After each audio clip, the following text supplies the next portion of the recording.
Madame, Monsieur, bonsoir, bienvenue dans ce journal. Voici les titres. Emmanuel Macron à nouveau au contact des Français. Le président est à Souillac dans le Lot. Discussion avec les maires pour la deuxième fois cette semaine. Il s'est aussi offert un bain de foule, exercice qu'il n'avait pas pratiqué depuis longtemps. Des maires et des citoyens qui vont donc débattre pendant 2 mois, mais qui n'ont pas toujours attendu la crise des Gilets jaunes pour agir. Lancement ce soir de notre nouveau rendez-vous, la France des solutions, avec une commune rurale qui a convaincu ses habitants de rester et qui en a même gagné. Autre thème largement abordé dans ce débat, les 80 km/h. Nous avons parcouru l'un de ces tronçons où il y a en moyenne un changement de vitesse toutes les 45 secondes, infernal pour les automobilistes. Nous reviendrons également sur cette décision de YouTube. Le géant du net aux milliards d'utilisateurs a décidé d'interdire les vidéos des défis dangereux. Parmi les plus relayés, conduire les yeux bandés ou encore avaler une capsule de lessive. Dans ce journal, vous découvrirez aussi que contrairement à l'adage, la perfection existe. Une gymnaste américaine a obtenu la note rarissime de 10 sur 10 à une compétition universitaire. Sa prestation a fait le tour du monde. Et puis c'est parti pour la grande odyssée. Les mushers et leurs chiens se sont élancés à l'assaut des Alpes. Des attelages, vous le verrez, surveillés comme des athlètes de haut niveau par toute une équipe de vétérinaires.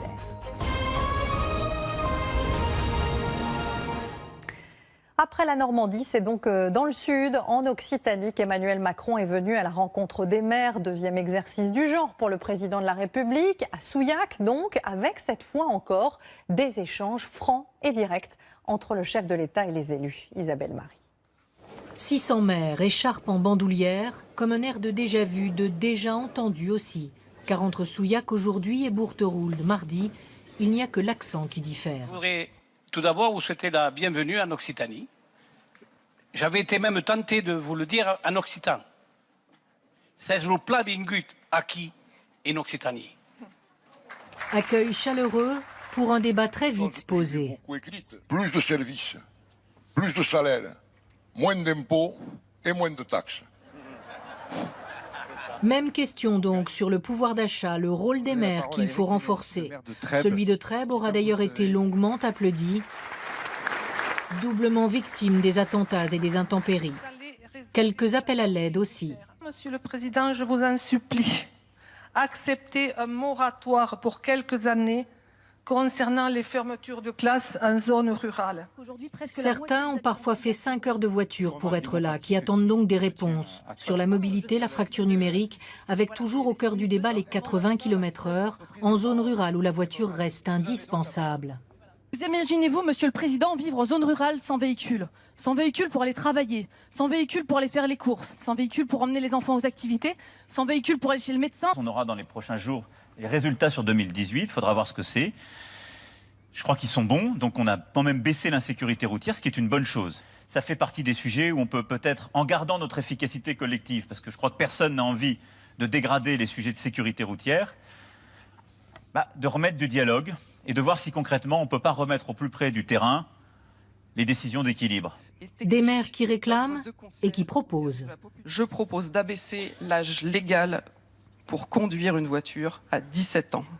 Propositions et interpellations parfois rugueuses. Nous avons eu M. Sarkozy, casse-toi pauvre con. Nous avons eu M. Hollande, les sans-dents. Et vous maintenant. Vous traitez ceux qui ne sont pas d'accord avec vous de fainéants, cyniques et extrêmes, mais on doit être nombreux. Et cette semaine, les gens en situation de difficulté, on va les responsabiliser car il y a ceux qui vont bien et ceux qui déconnent. Mais enfin, Monsieur le Président, mais il faut vraiment arrêter de jeter en pâture les plus faibles, les plus précaires, les plus démunis. Je n'ai jamais stigmatisé qui que ce soit, pas plus que vous n'avez essayé de me stigmatiser tout à l'heure, Monsieur le Président. J'aurais pu vous enregistrer tout à l'heure et vous faire dire le pire en rapprochant un mot de l'autre. Le pire. Et créer, en les faisant tourner sur les réseaux sociaux ou en faisant des polémiques, des choses terribles. Et je ne suis pas comme ça. J'ai ma vérité, ma sincérité, et donc je ne suis pas comme ça, et je suis profondément attaché à l'ensemble de nos concitoyens. Question 3. Emmanuel Macron au milieu des maires qui assume, dit-il, de réformer. Donc il faut sortir parfois de la démagogie que j'entends sur ce sujet. La zéro fermeture, c'est pas possible. Le rural contre l'urbain, c'est faux. Et on continuera à accompagner et à innover. Des interpellations pour le chef de l'État et des mains tendues enfin. Écoutez-nous. Et nous, Si vous nous écoutez, effectivement, on sera capable, on sera crédible et on pourra transmettre vos idées, les idées qui se dégageront de ces débats. Emmanuel Macron, qui n'en a pas fini avec les débats, au moins un par semaine jusqu'au 15 mars. On vous apporte un micro. Et cette longue discussion qui est encore en cours n'a pas été le seul rendez-vous d'Emmanuel Macron dans cette journée. Le président qui, selon ses mots, est allé au contact des Français, même si certains ont tout de même été tenus à distance. Amandine Atalaya et Jean-Yves Chamblet. Pendant qu'à Souillac, quelques dizaines de gilets jaunes tentent d'approcher du lieu du débat ce matin, rapidement éloignés par les gendarmes. On nous a poussé de force alors qu'on était très pacifistes. Emmanuel Macron s'invite tout près de là, à Saint-Sozy, dans cette école rurale rénovée. Bonne histoire! L'histoire qu'il souhaite lui raconter est celle d'un président qui s'épanouit dans la proximité. Est-ce que c'est bon ici? Après une visite à la cantine, Emmanuel Macron s'attarde à l'extérieur. Sonnez bon, mais je tiendrai. La misère est grande. La France souffre. Ce retraité l'interpelle sur de possibles erreurs dans le paiement de sa pension. Pourquoi j'ai 100 € de moins? Parce qu'à mon avis, vous avez autre chose. Alors, on va faire le calcul ensemble. Le président reste 6 minutes sur ce cas particulier. Vous pouvez me le laisser, ça? Mais oui, bien sûr. C'est une copie? Nous retrouvons un peu plus tard cet ancien cheminot René avec son épouse, ancienne aide maternelle. Ils suivent le débat avec les maires et la sollicitude du président ne les a pas convaincus. Tous les hommes politiques sont de grands comédiens. Je suis pas dupe. Il est très théâtral. Ça devrait changer parce que sinon on va droit dans le mur vers le Front National, c'est tout. Ils ont pourtant voté pour Emmanuel Macron, mais ils sont déçus après avoir perdu 1 000 €, disent-ils, l'an dernier à cause de la hausse de la CSG. Ils s'interrogent aujourd'hui sur l'issue du grand débat. Est-ce de la poudre aux yeux ou est-ce réellement quelque chose de concret qui lui permettra de voir où est le mal et comment le soigner? Mais oui, on est curieux, c'est notre avenir. Peu avant le début des échanges, 3 ministres, dont celui de l'agriculture, le voici, ont essuyé les huées d'une poignée de gilets jaunes à Rocamadour. Il y a un an, l'ISF avait lieu. C'est pas pour ça que le pouvoir d'achat était meilleur pour les salariés. À Souillac, Emmanuel Macron est lui entré discrètement dans la salle du débat, à l'abri des regards et loin des mécontents. Et pour assurer l'impartialité et la transparence de ce grand débat national qui va donc durer jusqu'au 15 mars, 5 garants ont été nommés au niveau national. Ils ont été reçus, vous le voyez aujourd'hui, par le Premier ministre. Parmi eux, Jean-Paul Bailly, ancien patron de la RATP, Nadia Belaoui, secrétaire générale de la Ligue de l'enseignement, ou encore l'universitaire Pascal Perrineau, des profils, vous le voyez, très différents. Alors, certains citoyens ou élus n'ont pas attendu cette crise des gilets jaunes pour se retrousser les manches. Voilà qui donnera peut-être des idées à d'autres. Nous lançons ce soir un nouveau rendez-vous. Il s'intitule La France des solutions et nous débutons avec la commune de Monastier-Pin-Moriès. En Lozère, vous allez le voir, la désertification des campagnes est une préoccupation de tous les jours. Le maire a donc trouvé la solution pour l'endiguer et même mieux, il a gagné des habitants. Hortense Villat, Xavier Boucher et Séverine Fortin. C'est un village rural, comme il y en a beaucoup en Lozère, mais ici ne parlait surtout pas d'isolement. Car le Monastier-Pin-Moriès est desservi par l'autoroute, un premier atout qui a convaincu 2 jeunes restaurateurs de s'installer. C'est la mairie qui a construit ce restaurant-épicerie et le leur a confié il y a 4 ans. Ce qui a motivé notre installation, c'est la position qui est quand même stratégique, proche de l'autoroute, le fait qu'on nous aide, qu'on nous accompagne dans notre installation. On a été complètement appuyés, soutenus et suivis à chaque étape de nos démarches. Et leur soutien, le voici, le maire du Monastier. Il a connu la commune au plus fort de son déclin. Il y a 20 ans, 725 habitants vivaient ici. Aujourd'hui, ils sont plus de 1000. De nouvelles familles, attirées par des programmes de logements sociaux. Donc là, c'est les 2 petites villas. Plus d'habitants, c'est plus d'enfants, scolarisés dans une école rénovée et agrandie. Partout où on déménage, on regarde toujours s'il y a les écoles autour. S'il n'y a pas d'école, on n'y a pas habité à l'endroit là. Donc moi je suis venue ici aussi pour ça. Il fallait la refaire, l'école. De toute façon, elle n'était plus du tout adaptée aux besoins de maintenant. Des réalisations coûteuses. Alors comment une si petite commune a-t-elle pu investir 600 000 € dans la mairie et ses services, 545 000 dans des locaux d'entreprise, 465 000 dans un restaurant et 800 000 dans une école, soit 2 400 000 €, des subventions arrachées à la région, à l'État ou à l'Europe. Vous voyez là, vous avez les dossiers pour une demande de subvention pour un projet. C'est dur, on comprend que certains élus abandonnent des fois tellement que c'est compliqué. C'est un combat et on se doit de le mener. Il faut aussi se battre pour convaincre les professionnels de rester. Il y a 7 ans, après une baisse d'activité, cet architecte songeait à quitter la Lozère. La mairie l'en a dissuadé en lui proposant de bâtir cet espace qu'il partage aujourd'hui avec une agence web, un graphiste ou encore un horloger.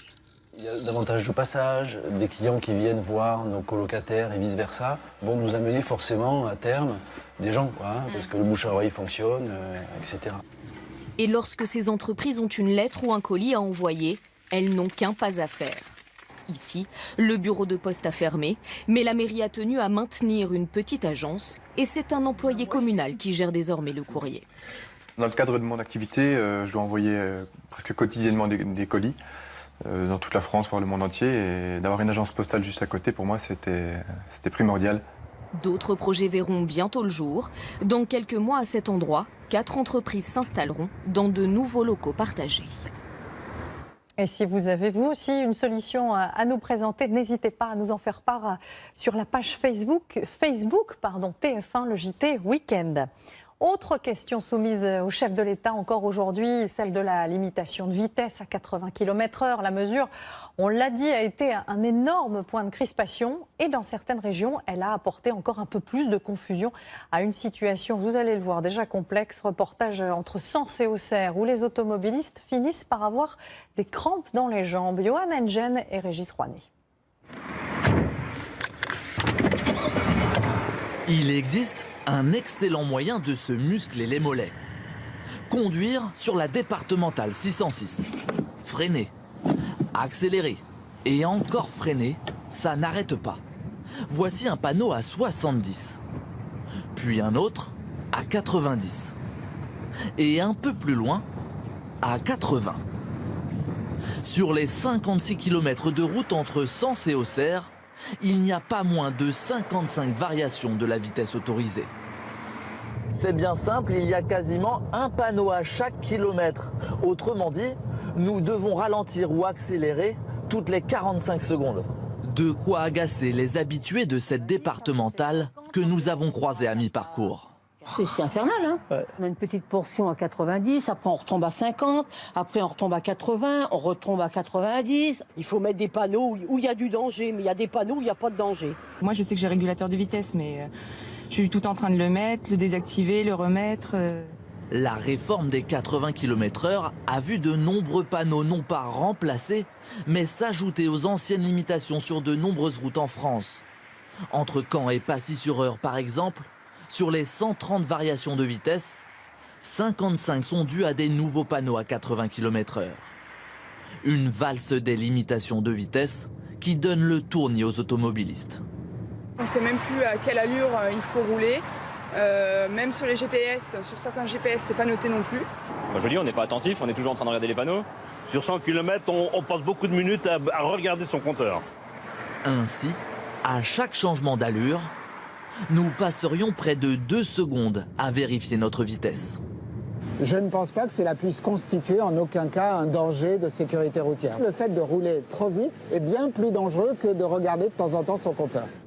Pour faciliter la vie des usagers de la route, les départements de la Charente et des Hautes-Alpes ont d'ores et déjà retiré de nombreuses limitations à 70 afin de généraliser la conduite à 80 km/h.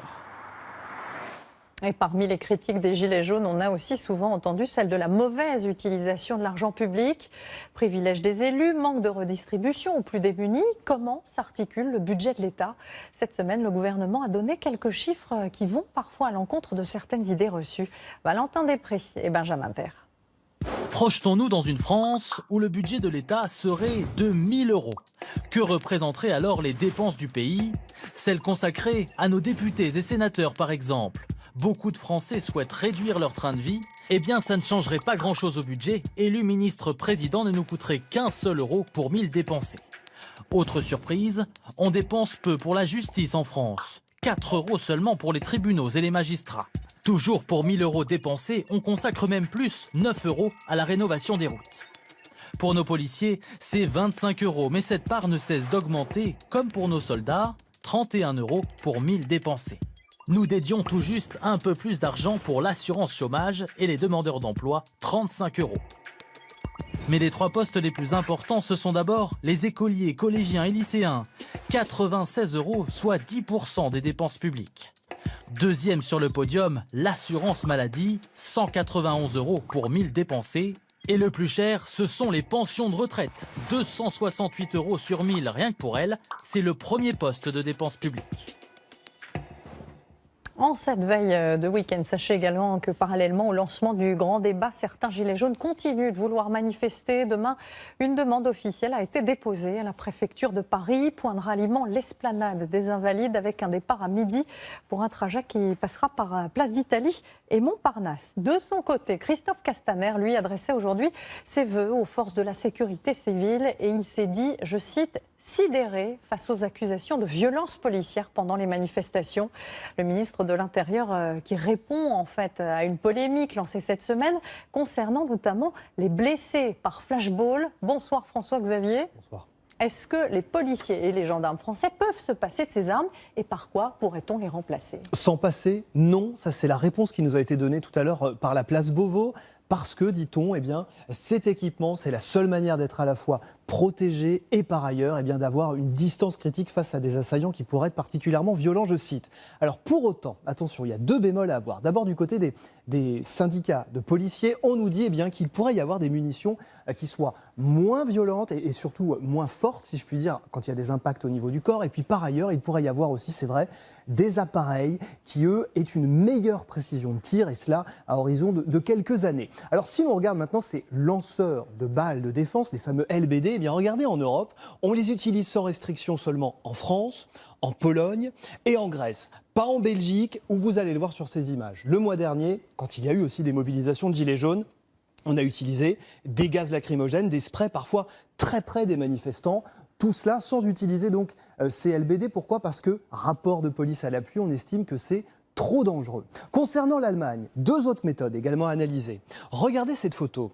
Là, c'est un policier, il est présent dans une foule et son rôle, eh bien, c'est un rôle de médiation pour dire attention, dans quelques instants, on va effectuer un assaut. Autre méthode, ce qu'on appelle là-bas l'encagement, et ce qui, outre-Rhin, semble fonctionner. Vous avez des manifestants qui sont ceinturés par des forces de l'ordre. Bon, évidemment, dans les rues de Paris, c'est beaucoup plus compliqué. Et puis enfin, en Grande-Bretagne, ça existe en France, mais là-bas, c'est généralisé.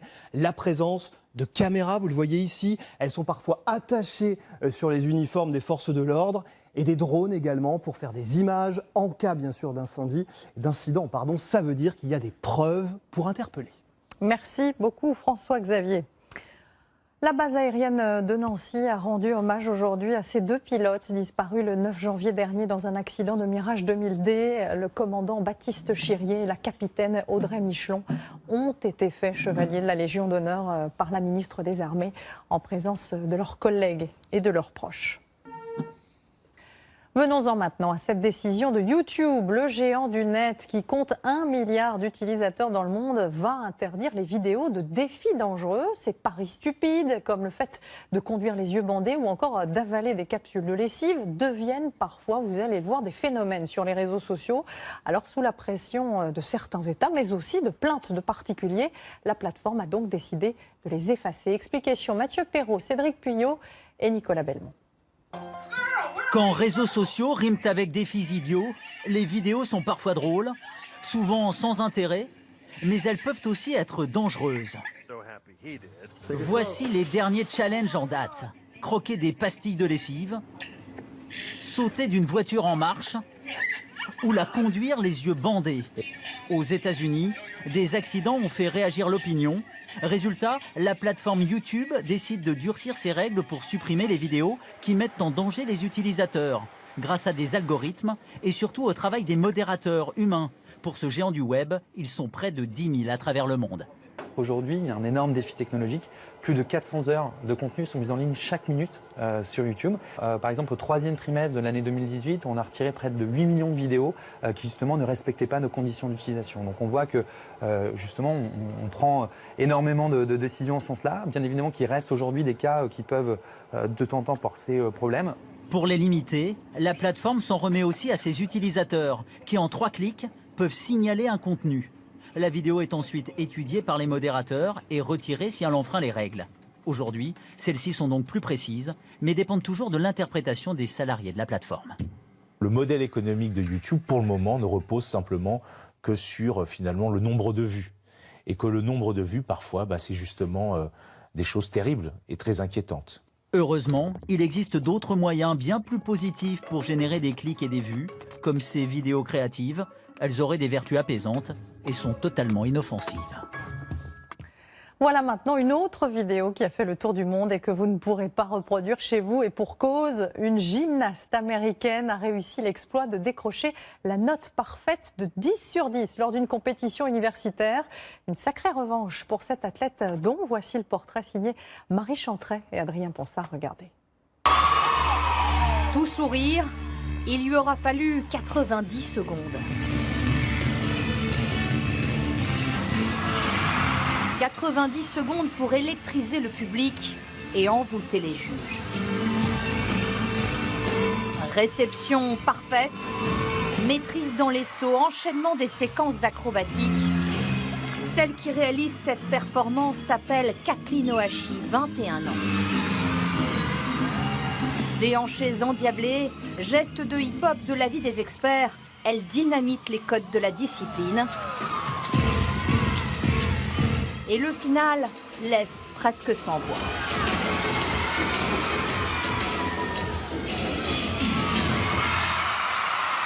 Un grand écart vu plus de 40 millions de fois sur les réseaux sociaux.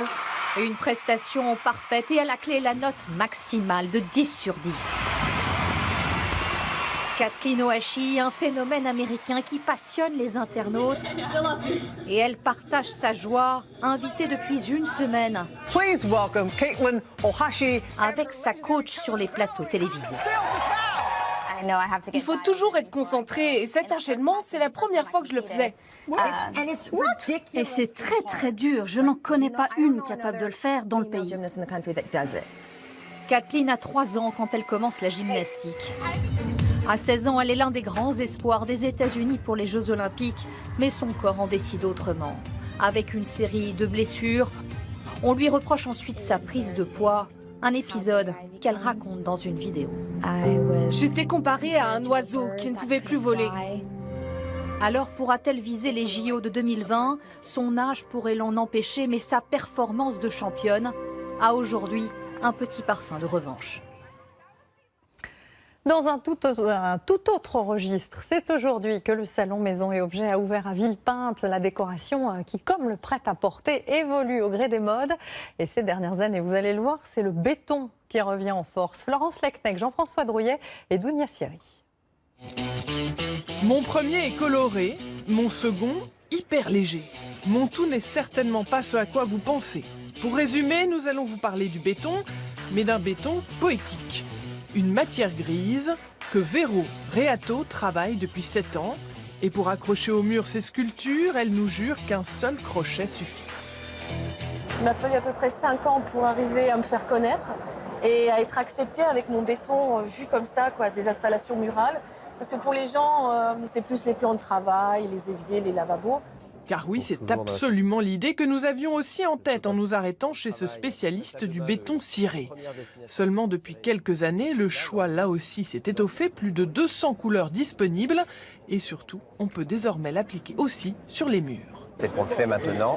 C'est un produit qui est millimétrique, donc c'est un produit de recouvrement qui va nécessiter moins d'outillage, plus facile à mettre en œuvre et que donc les pros ou les particuliers eux-mêmes peuvent appliquer. On appelle cela le beef-up. Le béton, haute performance, capable de former des panneaux ultra fins, et tous prêts à poser avec quelques points de colle.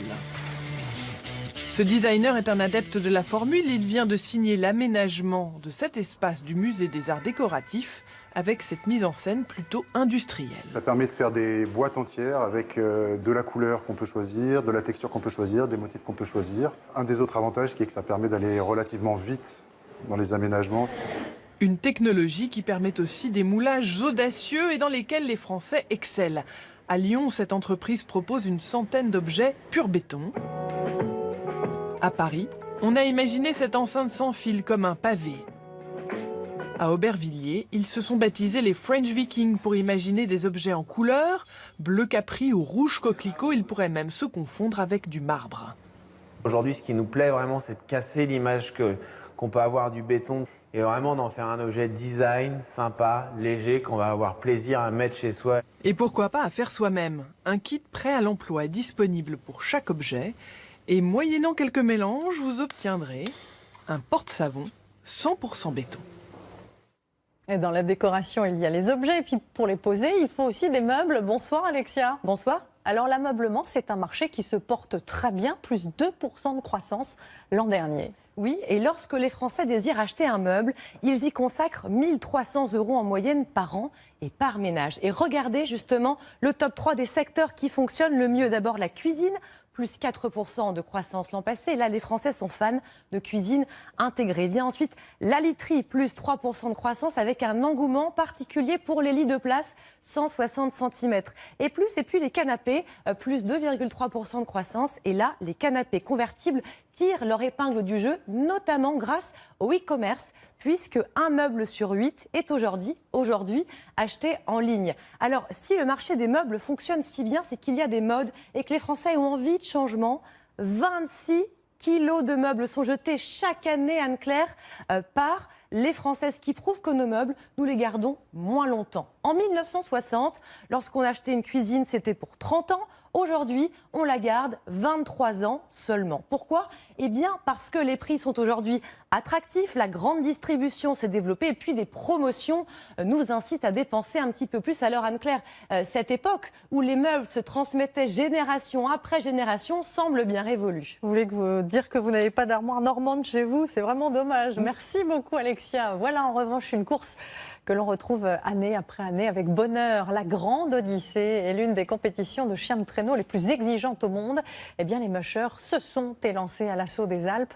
Et vous allez le voir, leurs animaux vont être surveillés comme des athlètes de haut niveau. Jean-Pierre Ferret et Vincent Abelaneda. 400 km à travers les Alpes. Des étapes de plus de 40 km sur des parcours très exigeants. Même pour des athlètes entraînés et parfaitement préparés, cette course est une épreuve.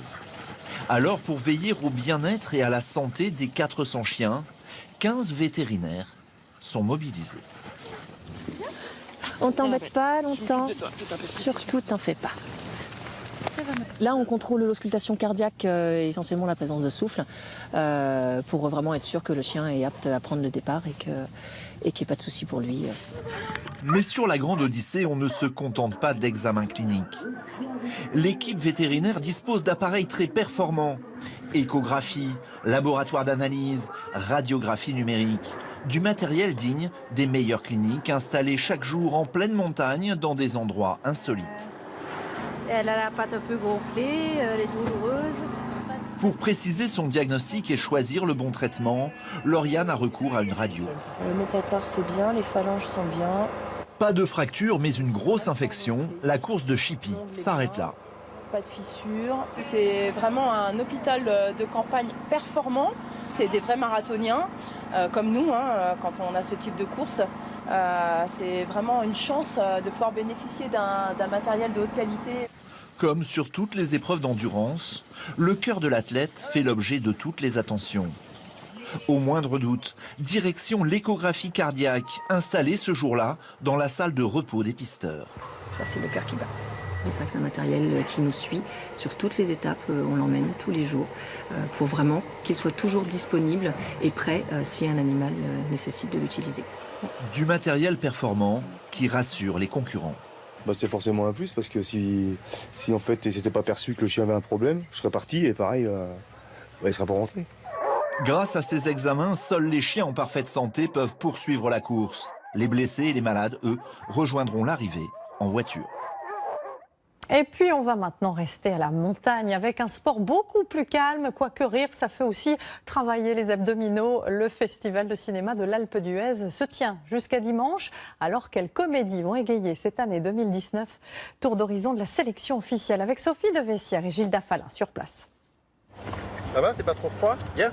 Voici la nouvelle partenaire de l'acteur Guillaume de Tonquédec. On va faire de la luge, viens. Une poule venue défendre avec lui le film Roxane. Vous avez bien mérité un peu de Cyrano de Bergerac. Allez, c'est parti. L'histoire d'un paysan amateur de théâtre. Demain, si vous me faites la même journée, voire mieux, on vous fera la scène du balcon. Elle est délicate, magnifique, elle a du port. Elle a quelque chose de vrai. Face à Roxane, 7 autres films en compétition. Malik Bentala et Gilles Lelouch ouvrent le bal. Nous, on est venus apporter de la bonne humeur, de la galéjade et de la rigolade. De la galéjade. De la galéjade, vraiment. Voilà, c'est comme la galette des rois, mais en rigolade. Ils défendent « Jusqu'ici tout va bien » ou comment un chef d'entreprise s'installe dans une cité et se fait un peu aider. S'il vous plaît, vous pouvez faire ce son-là. Viens voir. Ils ont de nombreux atouts, mais il y a en face Franck Gastambide, assez déterminé. Pas du tout les prénoms. Oui, on est favori cette année à l'Alpe d'Huez avec le film Damien veut changer le monde. Damien veut reconnaître tous les enfants sans papier du quartier. Je viens reconnaître ma fille. Algiani. Il y a Janik. Preuve qu'un film engagé peut aussi être drôle. Mais attention à ces actrices. Dans Rebelle, elle joue 3 femmes déterminées à se débarrasser d'un cadavre. On peut le sortir petit à petit, hein. Bah quoi? C'est notre boulot de faire des boîtes. Jean-Mi ou un macro... C'est une comédie un peu girl power. Des Amazones indomptables, des personnages sublimes qui sont une grande chance pour nous, les actrices. De l'humour noir au féminin, ce serait une première pour le festival. Verdict demain soir. Et avant de refermer cette édition, je vous propose de revenir au titre principal de ce vendredi, cette rencontre entre Emmanuel Macron et les maires en Occitanie. On va tout de suite retrouver Amandine Atalaya à Souillac dans le Lot. Amandine, comme mardi dernier, personne n'a vraiment envie d'écourter la discussion ce soir, hein. Apparemment non, puisqu'en effet ça se poursuit et les échanges sont francs des deux côtés, disons-le, avec cela dit un ton plus sévère chez les maires que la dernière fois dans l'heure. Ils considèrent, c'est très sensible ici, qu'il faut vraiment que ce débat serve à quelque chose. En face, Emmanuel Macron est toujours ferme, il répète en boucle qu'il ne veut pas tomber dans la démagogie. C'est un président requinqué, en apparence en tout cas, par rapport à toutes ces semaines au mois de décembre où il avait semblé être sur la défensive face aux Gilets jaunes. Le président a tombé la veste il y a une demi-heure environ maintenant et il vient tout juste de cesser de parler. Il n'a pas lâché le micro pendant 2 heures pour répondre aux maires avec des airs évidents de campagne électorale. Merci beaucoup Amandine et cet échange, vous pouvez continuer à le vivre en direct sur LCI, canal 26. Dans un instant sur TF1, vous avez rendez-vous avec 20h le Mag. 20h le Mag qui vous présente Jean-Michel, le plus grand collectionneur de Playmobil au monde. A tout de suite. Retrouvez toute l'info sur LCI, canal 26.